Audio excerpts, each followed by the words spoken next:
And kind of one of the things that's going through my head, going back to the initial question around what is an EAP and what is a wellbeing strategy, I'm interested to hear from you about the intent, right? I talk about intent a lot and having a positive intent for everything that we're doing.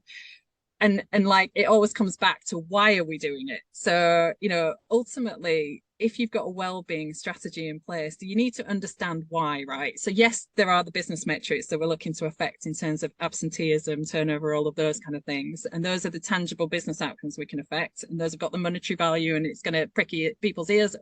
But actually, it's the right thing to do. Let's talk about that a little bit. Let's talk about the intent behind a well-being strategy and how we set that from the top.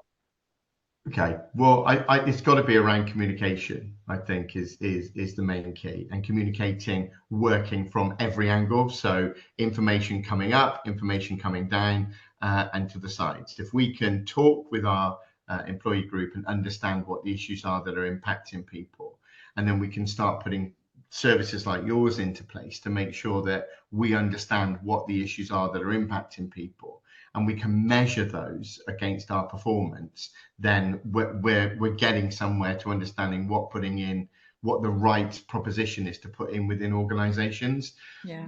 I think that there are some issues that, though, Dawn, around where people have that assumption. I know I keep going back to this, but we just have one set of data, and that data is the stuff that we hear a lot of the time. We're not sat with the tangible stuff that sits in front of us that says, how are you feeling today? What are the issues that are impacting you as an individual? We're often close to various different people within the business.